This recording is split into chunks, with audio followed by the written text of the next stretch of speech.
Welcome to our webinar, Participatory Adaptation Planning, Examples from African Cities, our fourth webinar of the series organized in cooperation with the Climate and Development Knowledge Network, CDKN. My name is Evgenia Mitrulyu from the Resilient Cities team at the ICLE World Secretariat in Bonn, Germany, and I will be hosting this webinar today. First of all, I would like to inform you that we will keep all participants muted for the duration of the session to minimize background noise. If you have a question or having technical difficulties, please let us know by message in the question chat box.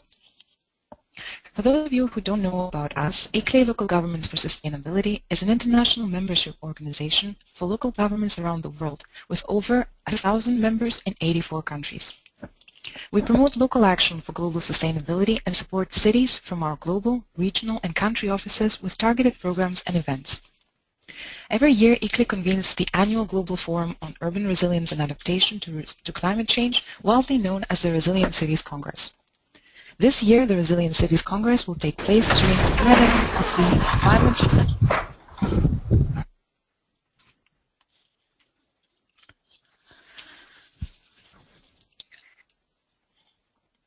Our webinars focus on a selection of key themes presented by international experts, which bridge conversations initiated at the Congress last year with new ideas, directions, and innovations in the run-up to Resilient Cities 2015. In today's webinar, we will introduce two CDKN-supported projects, Building Coastal Resilience, implemented in Ghana, and the 4 PCCD project implemented in Mozambique. These two projects offer concrete examples of how to establish successful participatory planning processes and build partnerships among government, academia, the private sector, and local communities. The webinar will share lessons learned from the planning experience of the two projects and suggest how these learnings can be extrapolated to other regions and what they can offer to development planners and practitioners elsewhere. We will discuss the benefits of participatory adaptation planning for the project's viability and impact and the challenges involved throughout the process. Today's agenda includes two presentations lasting approximately 30 minutes, followed by a 10 to 15-minute Q&A session. Felix Niamero will give a brief overview of the project in Ghana, introduce the community-based risk assessment tool used, and discuss the impact of the project and the potential for scaling up at the national level.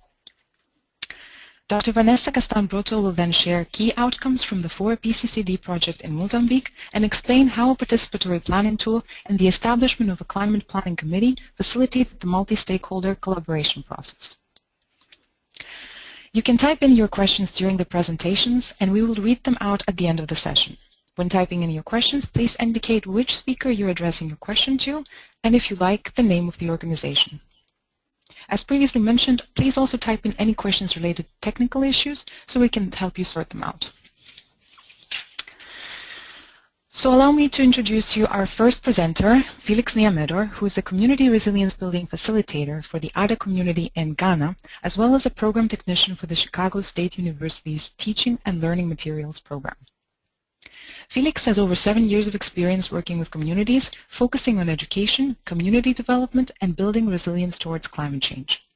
As a coordinator for the Bridge Kids Ada and director for the God's City Foundation, he regularly meets with opinion leaders to deliberate on issues of community development.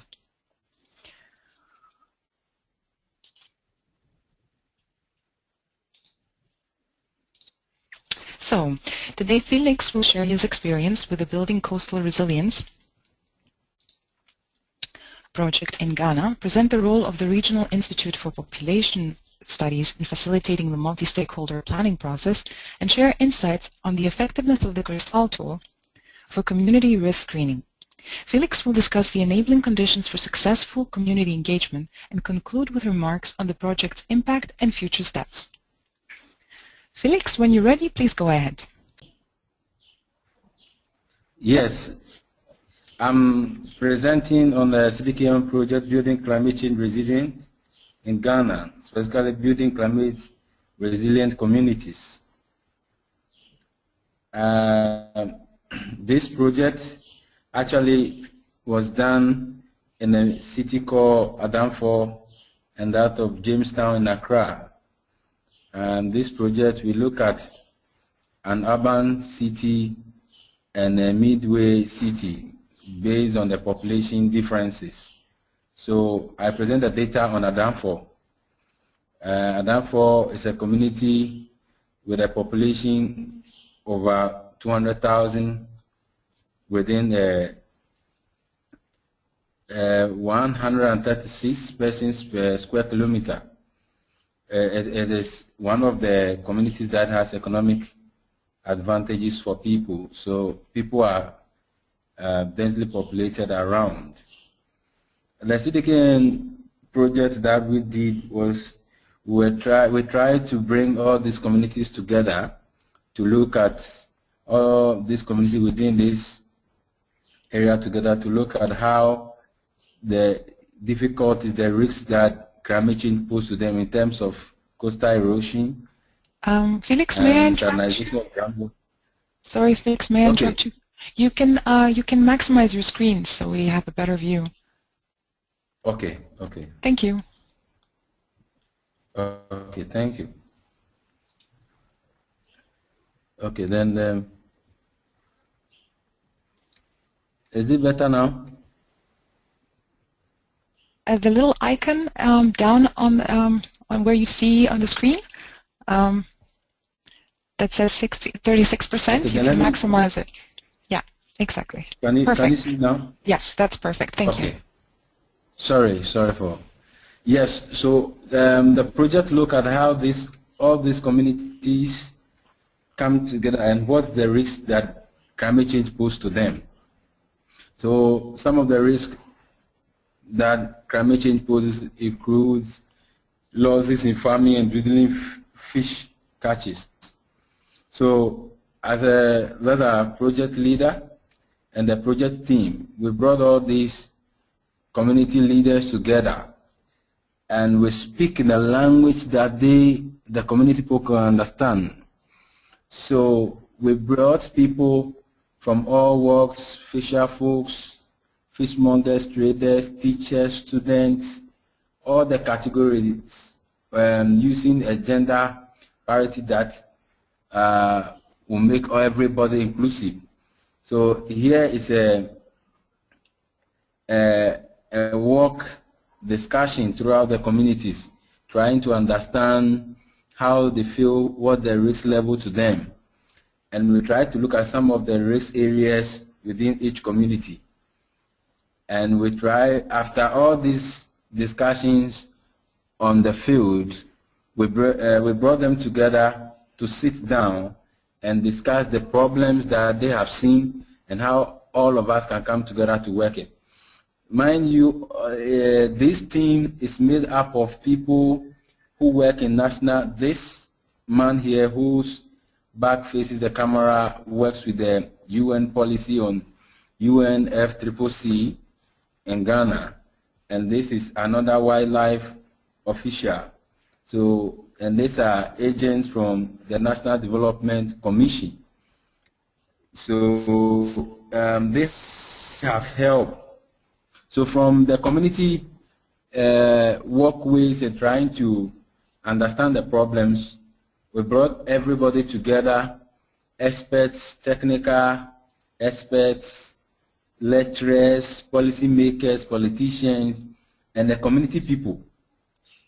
One, to build capacity and create awareness of the problems in those communities, and to come out with a risk communication framework so that the people in policy, people in the communities, people who are politicians, everybody will try to understand what the problems are and how these people are adapting to the issues. So this is one of the policy dialogues where we are trying to bring the matters on board for everybody to see.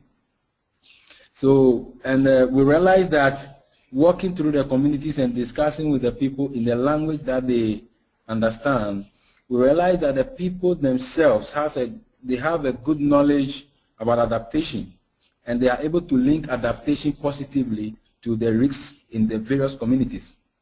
And we also realize that the risks that climate change poses to them, those who couldn't adapt better, properly, have sorted to migration. And some others, the problems have giving them key to unlock some alternative livelihoods that never used to be, but because of the risks that the current situation posed to them. And we also realized that communities in a language that they understand also came out with local contingency plans to help them work out their challenges. Now, in all these things, how do we realize some of these things? We, like I said earlier, we have evidence-based, we had evidence-based climate change policy roundtable discussions, community-based reciprocal learning, and this is just like what we have read about the communities, what other publications had, what the history had. We collated all those things and we sent it back to the community. We hired people who can speak the language of the people, and they gave them those information and they talked to it. Those ones that they believe they are real to their situation, we took them, and those ones that are outside their understanding, that is, they cannot validate it, we took it out. And we have also surveys and focus group discussions to understand their point of view, to support what literature has on the communities. And also we use key informants who are technical persons working in policy areas and politicians who are coming from these communities. And we also have stakeholder hands-on training. This training is to help them do contingency plans and to understand what climate change and its risks and adaptation processes are. And above all, we also had what is called the ubiquitous learning process. And this is a process of going through learning, practice, learn, practice process until one is able to identify with the problem and come out with the right adaptive strategy to handle them. So this is one of the, we are trying to see if these are the problems, what things in terms of adaptation and building capacity can help communities attain resilience. And we realize that when people understand the real issues of climate change, it helps them in their adaptation better and is able to enhance their awareness and appreciation of the immediate environment in terms of how they see it, in terms of how they respond, in terms of how innovative they can be in building resources and attaining to them. And far above all, that is able to help them to come up with effective response to climate change related disasters. If they are not aware, they will be taken by surprise. If they are, they will start thinking about it. And the strategy is in the language they will understand. And when they feel part of it, they are able to get through. And we also realize that things like green awards in terms of will help boost adaptation strategies. And what are green awards? There are hotels in those communities we work in, and there are other business-related activities going on. If policies can look at the works of these people and address them in terms of giving them tax waiver schemes for their business, because they are ready to support adaptation and resilience building, then the solution in helping to build adaptive capacity will not only be from the national or the assembly level, but everybody will see it as a need to do, both the private person and the public institutions. And we also see that climate compatible development should be prioritized at all levels. We sent the National Development Planning Commission of Ghana to these communities, and we realized that most of the things that they have in their platform as rules and regulations that communities use, through the district assemblies have less of climate compatible development. So they are able to understand the situations, and we are seeing changes now in the policies that are coming from the National Development Planning Commission of Ghana. And we also see that early warning systems using local content will better work in terms of adaptation capacity building. Now, how do we make sure that some of these findings and the write-ups and everything go to the national level? The outstanding strategy in this matter was the thorough involvement of the National Development Planning Commission of Ghana. They are in charge of all the plans for development. So if the top failed, the down can be sustained because the directives are from the top. So we involved them right from the beginning, the inception, the very inception of the project. They were part. And we didn't give them only writings in their offices. RIPS as an institution took them to the fields. They saw the risks the people are in themselves. They saw the adaptive strategies of the people themselves, and they saw the good and the ugly in all the communities we worked in. And they, in the round tables, RIPS gave them the priority to lead the discussions. So we brought all assembly members and opinion leaders from all the communities to be part of the round table. And the directives from the National Development Planning Commission helped them to frame bylaws that can incorporate climate compatible development strategies into them. And we also see that the roundtable discussions themselves, we brought NGOs, civil society, individuals, and everybody that is doing some form of development work, from public to private, and that helped in trying to shape the discussions. And now I'm happy to mention that some of those discussions have led to various development projects like the Sea Defense in Ada and incorporation of climate compatible development in the new climate change policy that Ghana is about to start working on. And we also are trying to serve the interests of the academia and other people who may be interested in the reading and the documentation. We also came out with dissemination bulletins and brochures, capturing the findings and the processes in a way that people will understand, coming out with a summary, coming out with pictures that can catch the attention of those who are the busy ones out there. So this has helped to serve the interests of all the stakeholders who matter in this resilience building process and adaptation strategy and the capacity building activities. And far above all is the involvement of the grassroots. We got people who could speak the various languages of the individual ethnic groups in this city environment. So they can speak and identify with the language, and we're able to have local terminologies for climate change terms like El Nino, El Nina, and all the terms, adaptation, mitigation, so that they can also in their own way communicate during these roundtable discussions. And it is fun, and that has helped them to build high level of interest in the whole process.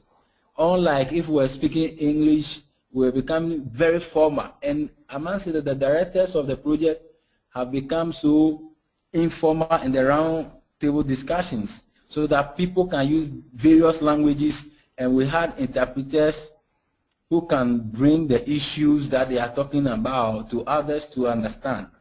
So that has been the key fulcrum that has kept the project, because of the involvement of the local people. And finally, on the role of RIPS, the RIBS as an institution has facilitated, and they were the people who supported the National Commission for Development Planning of Ghana.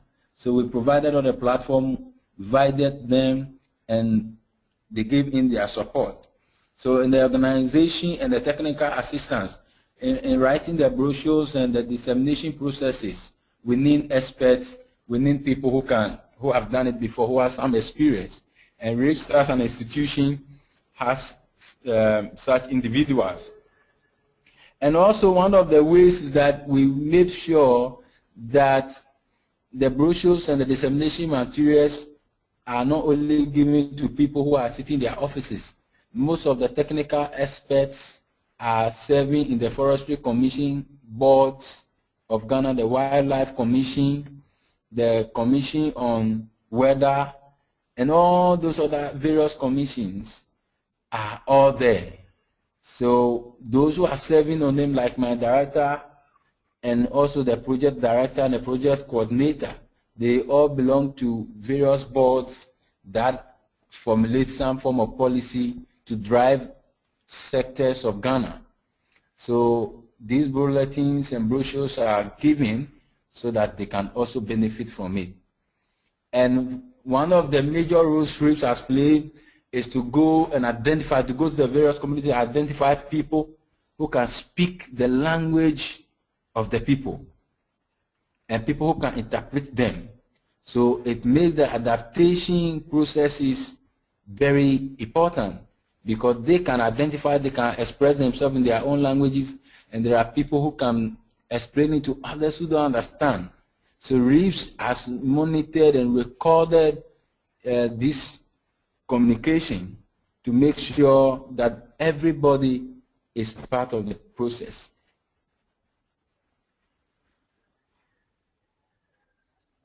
Felix? So I want to thank you all for listening, and I want to pause here for further discussions and directions from the organizer. Thank you, Felix, very much for your very comprehensive presentation. We will now move on to our next speaker.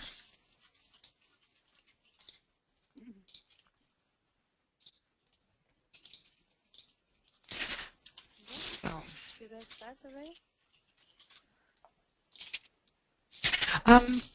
No, 1 second. So a reminder, I would like to remind all attendees that you may type in any questions at any moment for the presenters during their presentations, and we will read them after the end of the session. We will now move on, as I said, to our next speaker, Dr. Vanessa Castan-Proto, who is the Director of Research and Senior Lecturer at the Bartlett Development Planning Unit at the UCL. Prior to joining the Development Planning Unit, Vanessa was involved in a postdoctoral research at Durham University. Until 2014, Vanessa was the principal investigator of the 4 PCCD project, which was awarded with the 2013 Lighthouse Activity Urban Poor Award under the United Nations program Momentum for Change. Vanessa delivered keynote speech in participatory planning to the UN Climate Change Conference in Bonn in June 2014. So today she will share her experience with the 4 BCCD project in Mozambique and discuss the main challenges and key opportunities during the multi-stakeholder planning process involved. She will also discuss the value of having institutionalized community representation and elaborate on concrete solutions and how local communities can best be involved.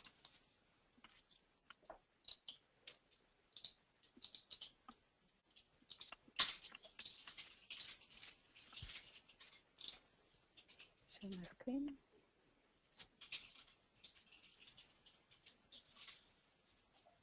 Okay.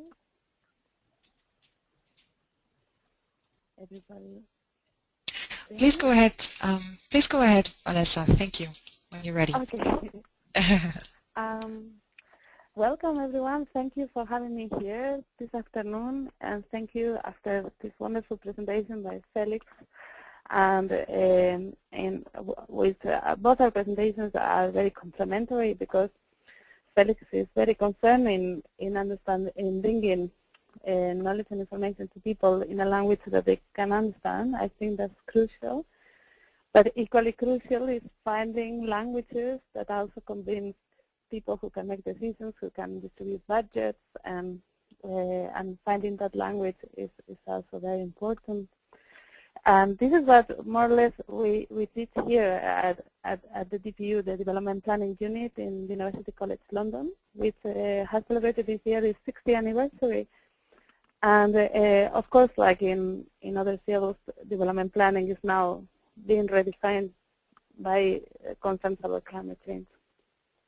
One particular concern of mine is the fact that rather than a whole global response to climate change, well, that's important, but equally important is the local experiences and responses that happen in a local context. And sometimes they are led by local authorities. Local authorities may be the main actor leading these kind of experiences. But also there are many other opportunities to intervene, and citizens have a key role in this process. And Agatha had asked me to say a bit about this prize from the United Nations and that we received for our project. And I would like to talk about that prize more generally, because Momentum for Change is recognizing initiatives that are taking the lead in doing something, and in whatever context the actors that are involved find themselves. And some of those initiatives are really exciting. For example, bringing solar panels to the urban poor in India, and developing bamboo bicycles, and really exciting things that are happening all over the world. But today I have to talk with you about this experience in Maputo, Mozambique, which was really an experiment, and it finished around a year ago, so maybe I'm a bit out of date on what has happened in Maputo, because most of my work I do it here in London where I teach. And I'd like to say, before I begin talking about this, that although I was the principal investigator in the project, this is really a project that has been very much led by a lot of people in Maputo, and well, it will be interesting to see what they are doing today. This includes community leaders who are now working with a program to raise awareness about environmental issues in their communities in a neighborhood in Maputo called Chamanculo. It also includes the people in the municipality who are planning and who are connecting different strategic priorities to, at the municipal level with those of communities. And it also includes, at the national level, the organization that we work with, the National Environmental Fund, FUNAP, which is kind of position itself in thinking what to do with climate change resources, how to harness climate finance for the well-being of everybody living in Mozambique, and particularly poorer communities like in the country. So in this context, we did this project. This project started because somebody from the national government asked us to do it. And what he said, his name is Carlos Seventin, and he's the director of FUNAP. And he said in 2011, so a few years ago, he said, oh, I'd really like to have a bit of a better mechanism to understand, to get that knowledge that local communities have, and to have a systematic way of understanding what are their concerns. And what we did was to make a team that could think through how to develop that methodology for participatory planning. And when Carlos, when he talks about this project, people in a meeting of weekly, he was asked, who were the champions of this project? And Carlos always says that the champions were the people because they really embraced, they really enjoyed the meetings, and they really came to a lot of interesting ideas. But basically, we conclude one thing from this exercise that can be applied in other contexts. So one single universal finding, and is that what to do depends on where you do it, and that you need to understand very well the context before you can actually suggest the solutions. And that perhaps rushing into some standard solutions sometimes may lead to problems if the solutions are not well adapted to the context.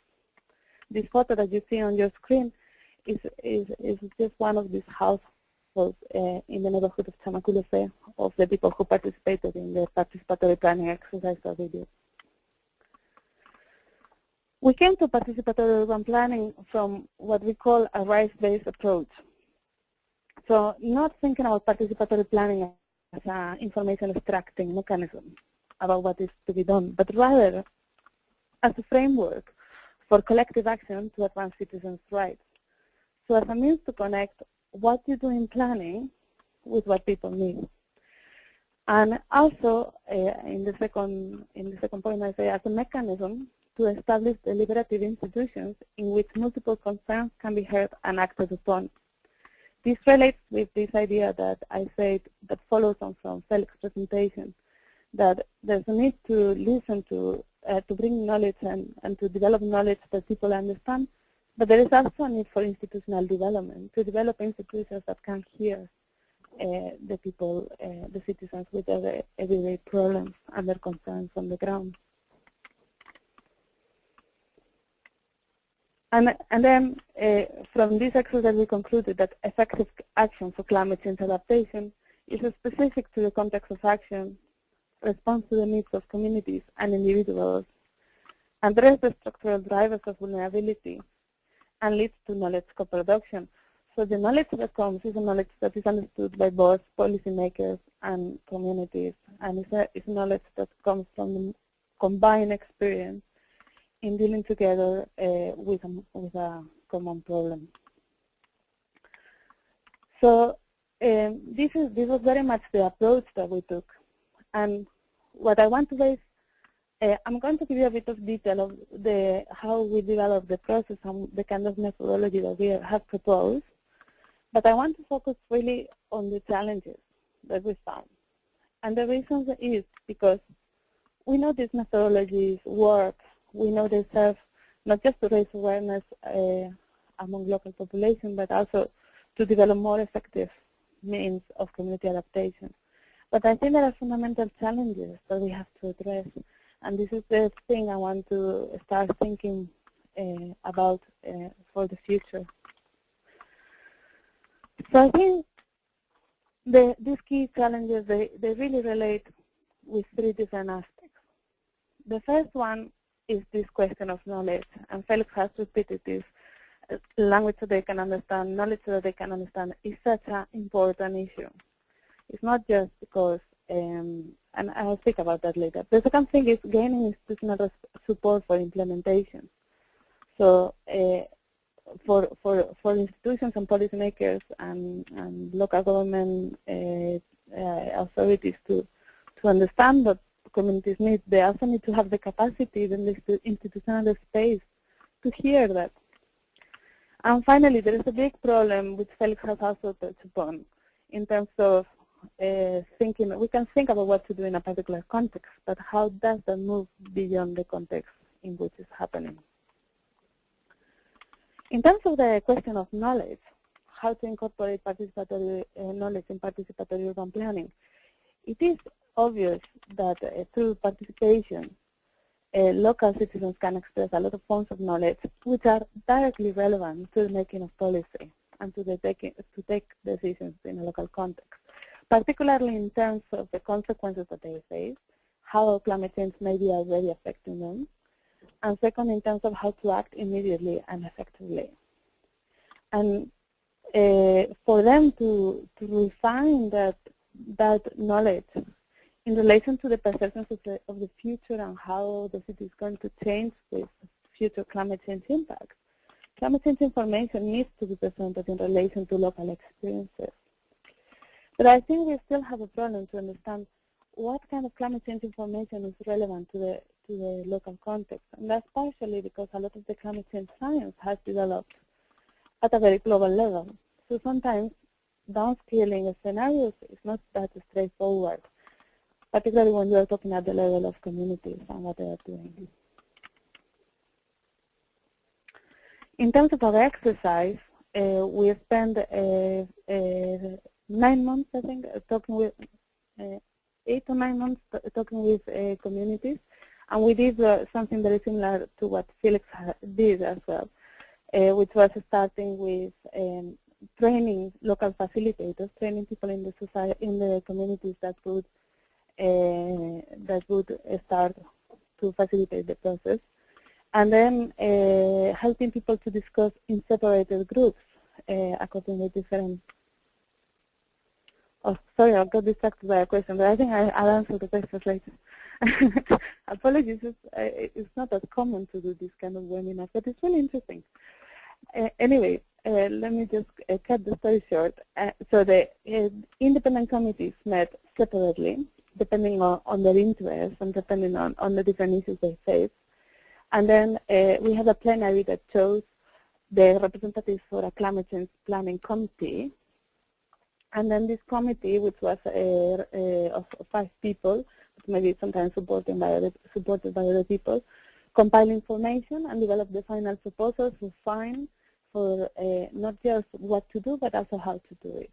And this is what we presented to members of the government and both the local government of the city of Maputo, but also the national government, the Ministry of Environment, and the National Fund of the Environment. So, for example, some of the things that the citizens did, they did identify the causes and impacts of flooding, which is one of the main impacts they face from climate change.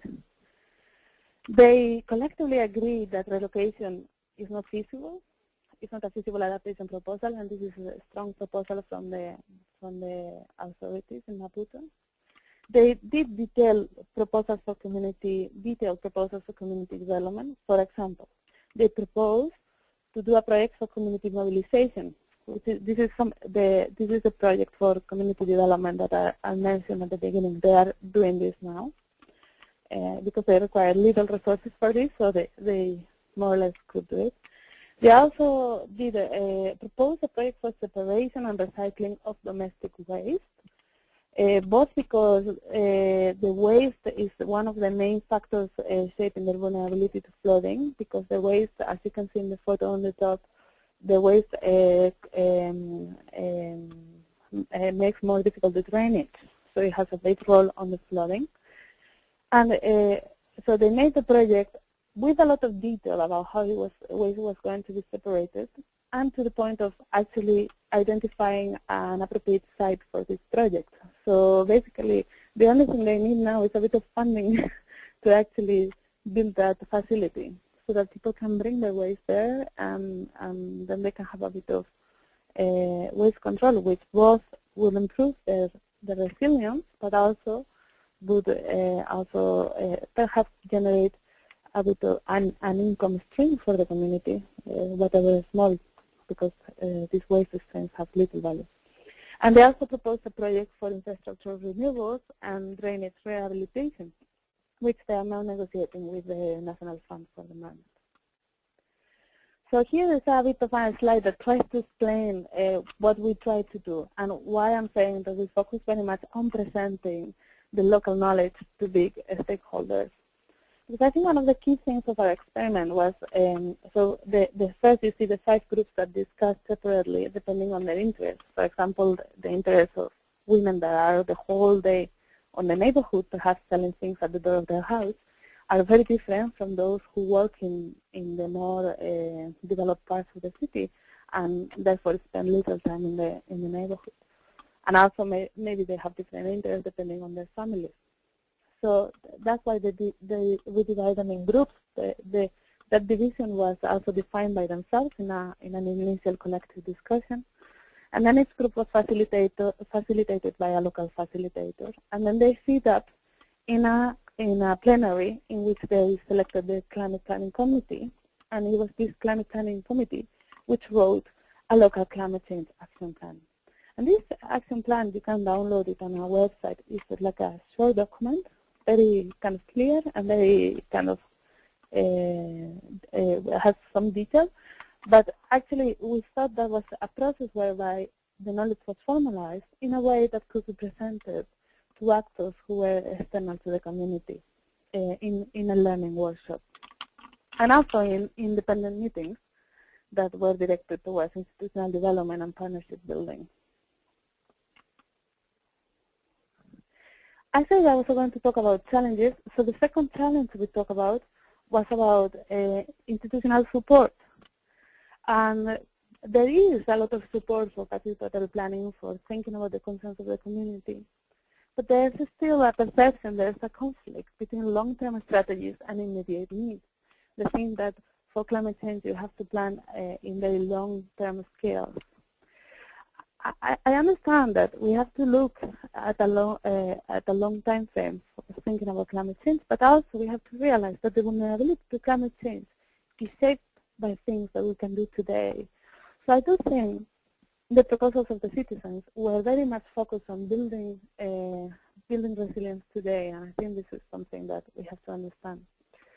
We, in partnership with the University Eduardo Mondlane, we did a bit of an analysis of the different actors that could help the communities to achieve their goals. And we did a mapping of all the different actors that were intervening for climate change in Mozambique, kind of trying to see how communities could obtain support.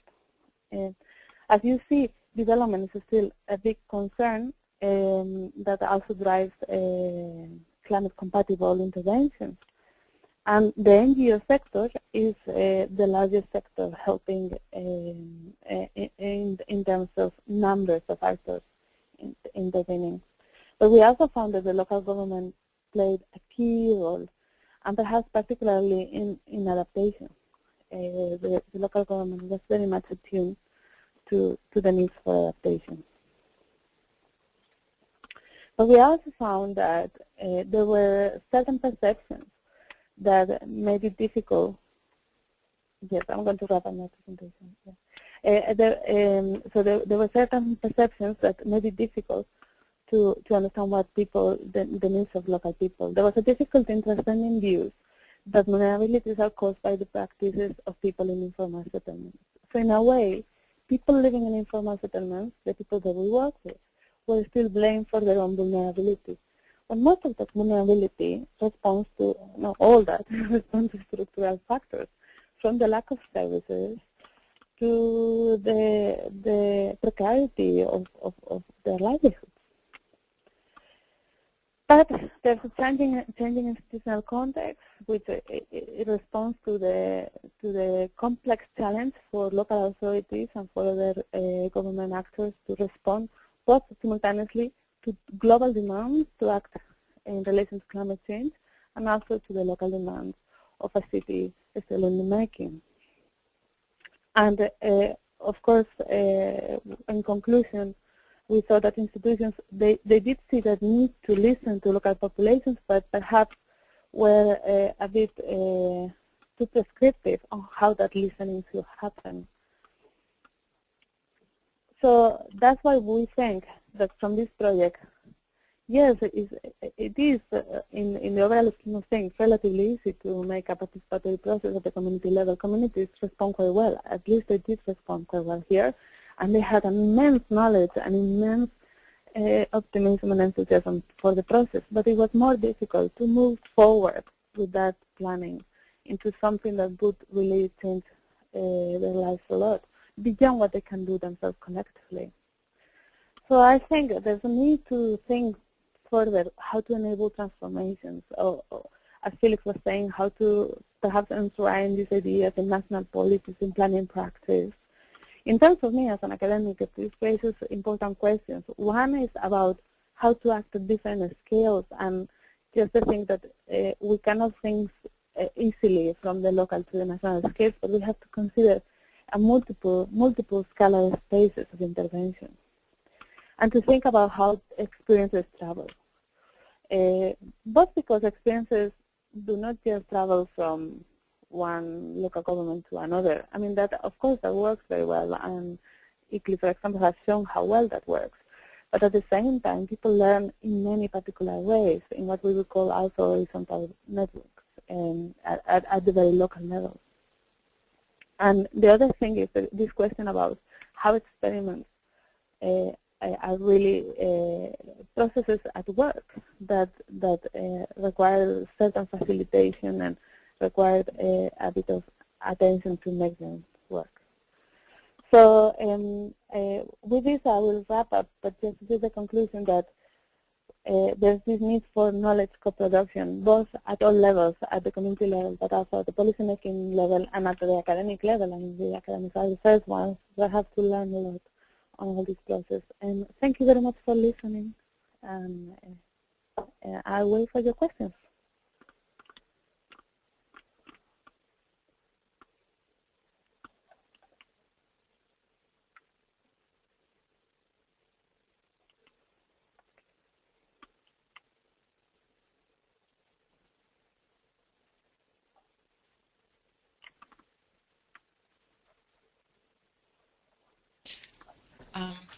So now we will move to a quick Q&A session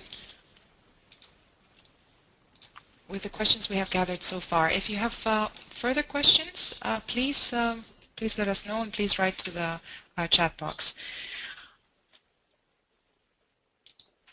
So shall we respond to the questions we see here? There is a question. Yes, 1 second. I will ask. I'm just gathering the questions right now. So the first one we have is from Ervin Nugrava, and he is asking Felix if he can elaborate how strengthening local planning is being done within the project area, and how the process has been able to mainstream adaptation planning within the formal planning scene, seeing that this is an opportunity to change the country regulations on development planning scheme.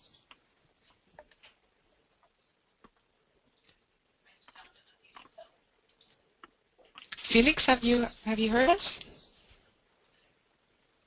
Yes. Okay.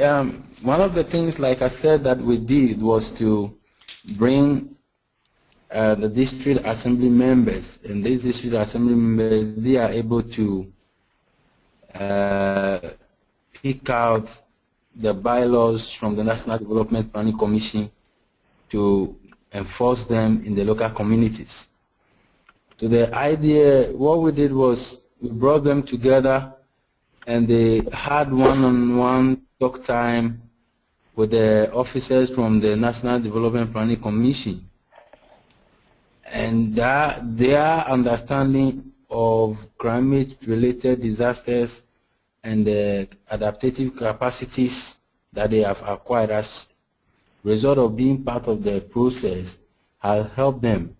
So previously, in some of the communities, sand winning and sand mining and all that was going on. But we, through the project, were able to educate them, create the awareness, the reasons why some of these things must stop in the communities. So previously, those things were in the National Development Planning Commission's directives, but they were just there for reading.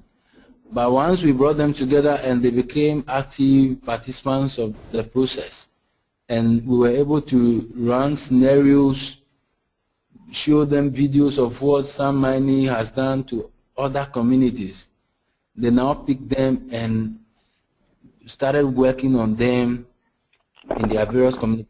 So the participation level at the various communities that was lacking in the earlier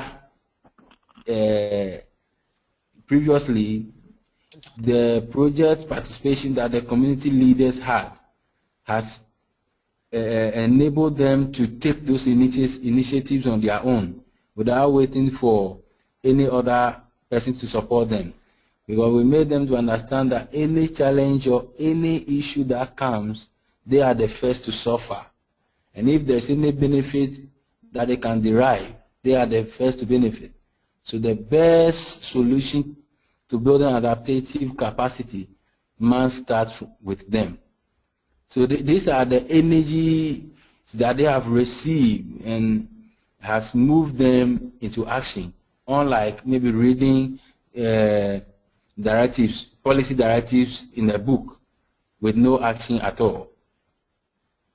Thank you. Thank you, Felix. There's another question for you from Agat Kavikioli, who is asking, you mentioned progressive policies by the government and leaders. How much do they influence community engagement? Are communities more eager to engage in climate-compatible development and participatory adaptation activities if they know that there is political commitment by the government?